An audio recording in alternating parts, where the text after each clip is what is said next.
Hi there, just want to do a quick video on buttons and the problems you get with these rubbery buttons on things.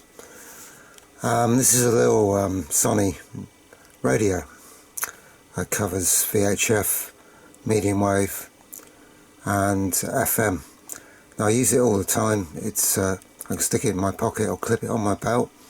Had it about 15 years. Runs on a single AA battery, rechargeable battery, and that will last you 2 or 3 days, probably longer. And it's been dropped many times. It's in a bit of a scratched and poor condition look externally, but it still works fine. Problem is, there's the power button here. If I just press it lightly, it does nothing. You've got to press it really hard to get it to come on there. And I've taken it apart quite a few times and cleaned the buttons up with alcohol, but that's no longer really going to work.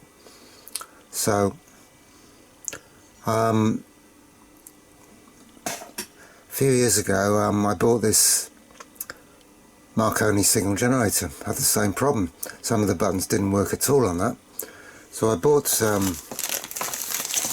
this stuff here, and it's designed really for repairing TV remote controls, and it's like a carbonised solution which you paint on the buttons. You don't need very much. It wasn't very expensive, about 10 quid, and I've very successfully repaired the Marconi generator, which I was a bit concerned about because, you know, I'd probably never find a new keypad for it. And that's been working fine now for 3 years at least.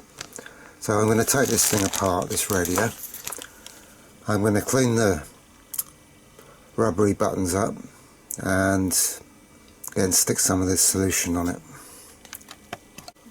Okay, taking it apart, as you can see that's the main circuit board, and you've got all the contacts for the buttons, and I'm going to clean that off with alcohol.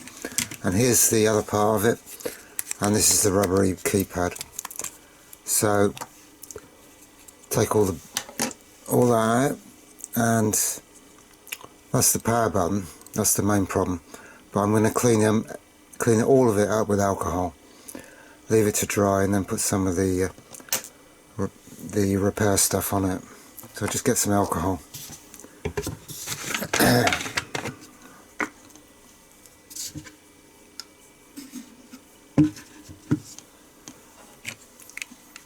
Okay, just do the contacts on the board, and there's some nasty brown stuff coming off, as you expect. I think the main problem is you get a lot of humidity if you've got it in your pocket or whatever. Humidity gets into it and gets all nasty. I've kept the battery in while I'm doing this because otherwise I'll lose my memories, and then I've got all the hassle of reprogramming it all. Okay, I think that's fine on that. So just get some more alcohol.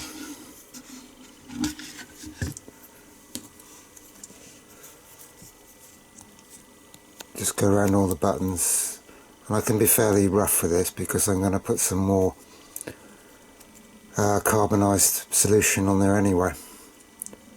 So I'm not too worried if I pull it all off or damage it, the contact surface, as long as it's still nice and flat, and should be all fine. I've done this on a few things. I've done it on TV remote controls, and it's always been very successful, as I said, with the Marconi generator.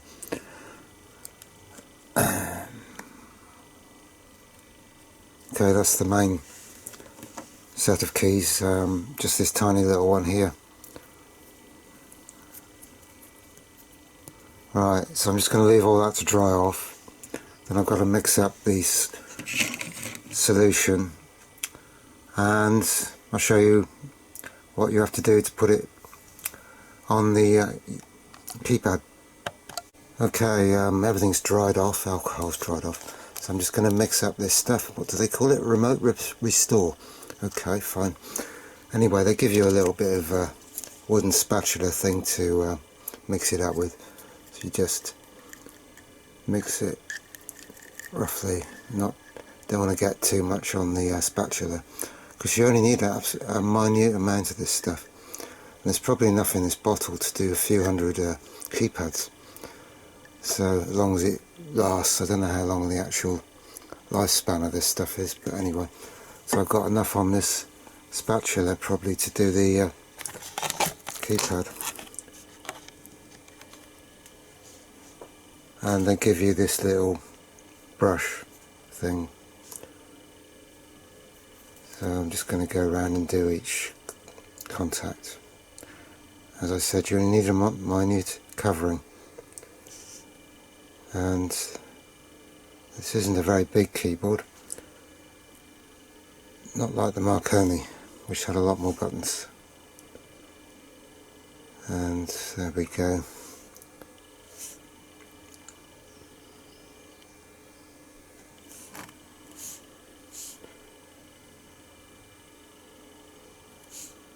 I think I said earlier that this radio covers FM, VHF and medium wave. Well, it actually covers FM, medium wave and long wave, and that's quite useful, having long wave in the UK, because I like the cricket, as in the sport, and they broadcast that on the long wave band in the summer.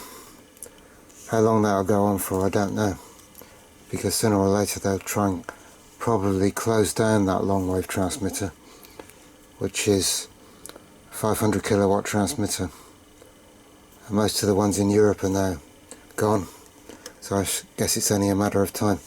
Anyway, that's all done, and yeah, I think I've got all the buttons. That one there might need a bit of a touch up.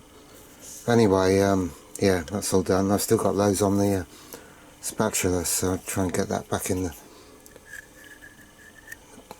bottle. But I did actually buy a replacement radio. I put that to one side. As I was saying, yeah, I did actually buy a replacement. Here's the replacement. And I've been looking for some time on eBay for one of these, but they were coming up at the most ridiculous prices. One was on there for 300 quid or near offer. I mean, these probably cost about 25-30 quid when they were new. And anyway, this one came up a couple of weeks ago, and there was a couple of bids for it, but I won it with a bid, I think, of £12, and it is almost perfect. Looks like it's had hardly any use at all. So I'm going to stick this in reserve, because sooner or later I'm bound to smash the original one. As I said, I've dropped it many times on concrete and on tarmac and whatever. So what I'm going to do now is, as it's a lovely hot sunny day here, I'm going to stick these two keypads out in the sun. They say give it 24 hours, but past experience tells me if it's in a place where it's getting some heat on it, it'll be fine in probably a couple of hours at the most. So I'm going to go and do that. Okay, it's been out in the sun baking for a couple of hours, so I'm now going to put it back in the case, which can be fairly fiddly sometimes with these buttons, getting them all in the right places. To zoom out a bit. Anyway, yeah, and there's this little one on its own. Don't know why that one's on its own, probably because it was too far away from the main keyboard. Don't know which way up it goes. I think it's the wrong way up.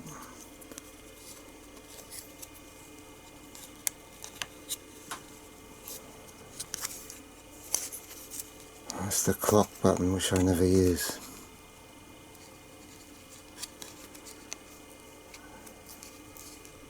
Okay, that's got that in. Right, I'm just going to try it before I screw it all back together.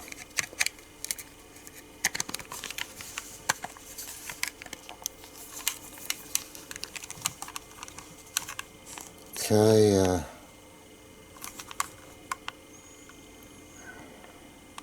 power, yeah, power works fine. And just try the other buttons, I'm sure they'll be fine. That's band switch, and that's long wave. Let's try the one is programmed for 198, 153, yeah,